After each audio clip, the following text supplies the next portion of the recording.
Waar die grondpad eindig is waar my hart begin, somewhere the Afrikaans proverb. But in my case, this is where the adventure starts. So this weekend we're going camping with this. This is a Suzuki Ecco, and it is usually a panel van, but Suzuki has taken this one and made a once-off van life concept with it. So this is a van life, it's kitted on the inside, so let's see how well it van lives and how well it can camp.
What smell on the camera is the clutch.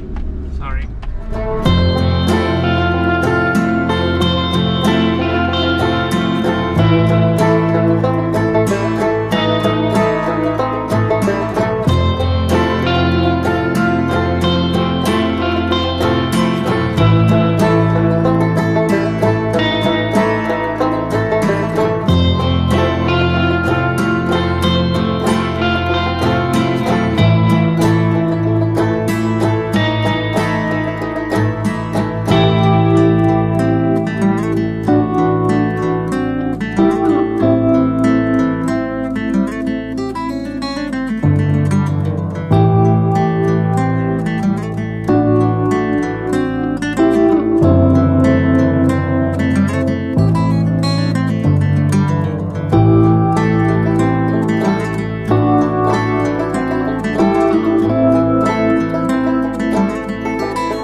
We have made it to the campsite. We are back at Camp 360. This is the campsite just behind the Tankwa Padstal, about 3 kilometers from the Tankwa Padstal. Now, I was supposed to do like a big long trip with this Ecco. I was going to come down Oberg Pass and then sleep a night here and then head back home the next day, but I had a bit of a flu earlier this week, so I'm still recovering from that, so my energy levels are a bit down. But regardless, we are here, we are camping with this car, and we'll see how it goes. First impressions of this van, I am surprised. It is very small, it is really small, but I am impressed with it. Ride quality on the gravel roads, the roads were not too bad, but it is a bit bouncy, but that's because of the short wheelbase. I did deflate the tires a little. I was very worried about these tires. I still have to get home with them, so I'm still very cautious. But these are 13-inch little tires, road tires, but we came here, we made it here, so far so good. Like I said, the short wheelbase does make it a bit bouncy on the cattle grid and things like that, but nothing major. I mean, it's a little panel van that they've converted.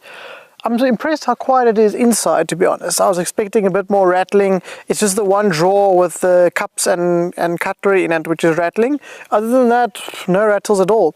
So yeah, campsite has been set up. Let me give you a quick tour of the van. Now let's start with the van itself. So this is originally just a Suzuki Ecco panel van. They're just a panel van to carry stuff around with. But Suzuki has taken this one and made a once-off van life build with it. So people are asking me, what does this price at? Now the van life build, I can't answer that because it's a once-off. They didn't want to give me the pricing for the complete build as it is here. But these panel vans you can get for 205,900 Rand. That's the plain basic panel van, stock standard, white, panel van. That's what you get it as. Now this has got a 1.2 litre engine in it, in a motor, and it has about 59 kilowatts and 104 newton meters of torque. Like I said, it's got these biscuit 13-inch tires over here. Let me get you the size on these. So these are 155 by 15. That's literally all you get. The only modifications they have done on the outside is the front runner awning and the front runner roof rack. Other than that, and the wrap of course. But other than that, the car is still stock standard on the outside. Now the inside over here is where all the changes are. So it used to be a panel van, but now it is laid out as a van life / living area. So I think this was supposed to be like a, like I said, it's small in here. It was supposed to be like a bench, but I can't really sit upright in here, and I don't know if it's quite a bed, but I'm gonna make it a bed tonight, so maybe just remove this for some extra space, but it's wide enough for me to sleep on. Then we've got a big drawer down here. There we go, quite a big drawer over there, some things in there. Then we've got like a little cabinet over here, 2 shelves, and then 2 cassis or compartments over there, cupboards, that's the word I was looking for, cupboards over here, floor space, and then you've got 2 more cubbies at the bottom over there which you can use, and some lighting in here. So inside here is a battery system, but I cannot figure it out yet. So there's a battery system in here and a plug. It's quite a cool contraption. You pull a thingy and then the whole plug system comes out. So that's actually quite a neat feature over here, and that's basically it in here. And 2 little, next to the cupboard there's 2 little shelves as well, you can put things. Oh, and curtains. So you've got a curtain on the front and a curtain at the back. Well, if the wind doesn't blow, if the wind doesn't blow, then you've got curtains to close the back window and the front window, and then it's completely sealed off inside here. So that is basically how it looks. There we go. So that is how it looks on the inside. As I said, it's pretty small, but it's livable.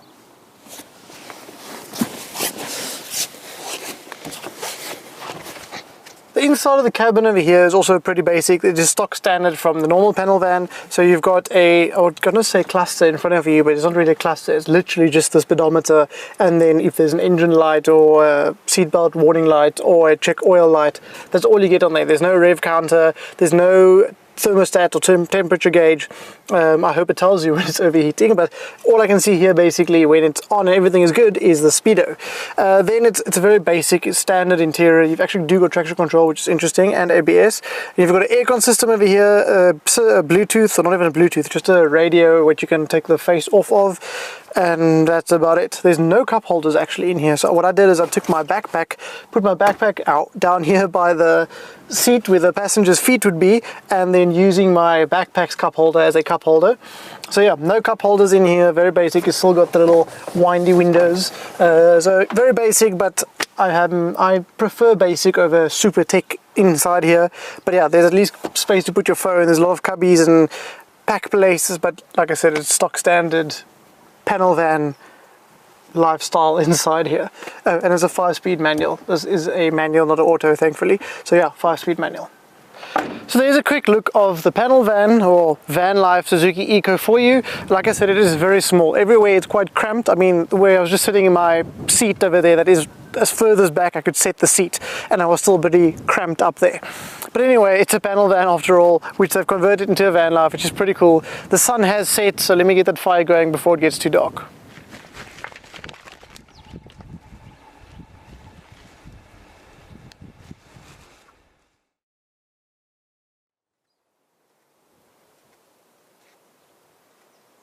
Good morning. The sun is just about to come up over those trees over there, and I actually slept really well because I learned something last night. Last night when I got into the van, I couldn't figure out the battery system, so I couldn't figure out the light, so it was pretty dark in there. But 2, the backrest for the bench, you are actually supposed to take off, and then it actually fits in next to you, making it a wider bed.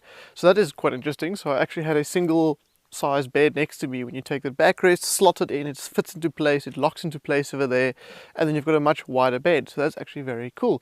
So I slept very nice inside. It was very windy last night, but it rocked the van a little bit, but nothing major.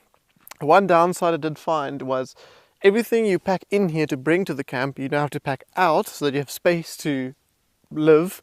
That means you have nowhere to put it other than outside. My camp chair, the box, the cooler box, everything that was inside that's quite big now sat outside the whole night. I don't like doing that. Generally, I try to pack everything into the vehicle again, especially not just in winter, but in general. It's a bit doughy, so then everything gets wet, or if you're in wild park somewhere where there's wild animals, they'll get into the cooler box.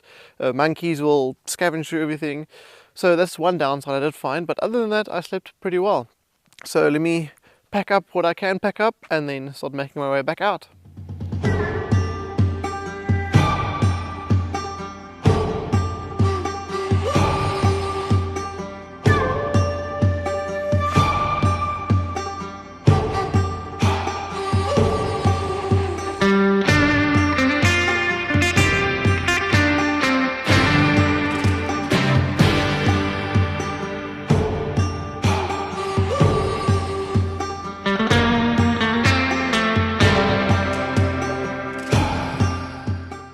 And the adventure has come to an end. We have made it out of the Tankwa successfully, no punctures, luckily, thankfully for that. Yeah, so let's talk about, will it camp? Yes, it will camp. It is a bit on the small side, so if you're 2 people, it will be a bit tight, just because there's no packing space to pack your things. Single person, I made it work. 2 people, it's a bit small. Cabin inside is also very small. It is a 1.2 litre engine, and I actually purposefully went over Cut Bucky's Pass because I wanted to see if it will actually make it up there, and it did quite easily. It wasn't first gear, but it did make it up. Considering it's also only rear wheel drive, it did really well.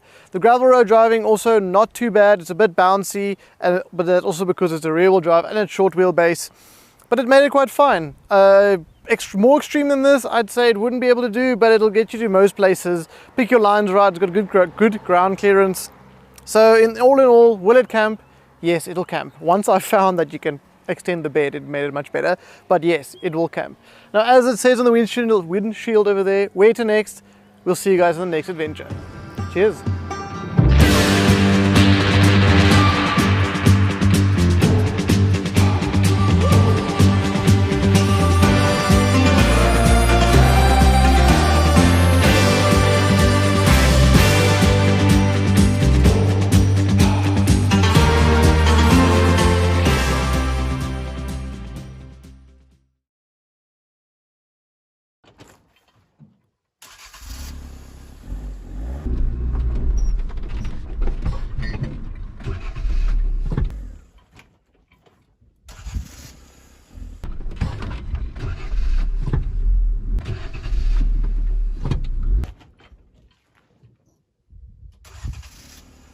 Bluetooth connection success.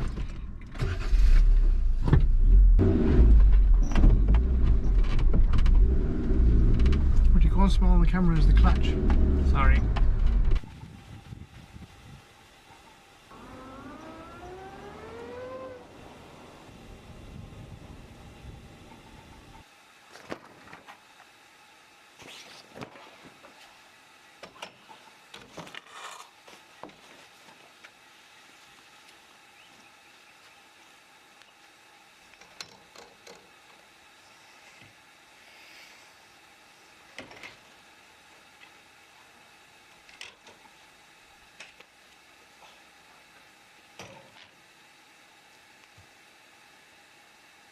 It is not open for us to know. Yeah, there's a little bit of aggression to them.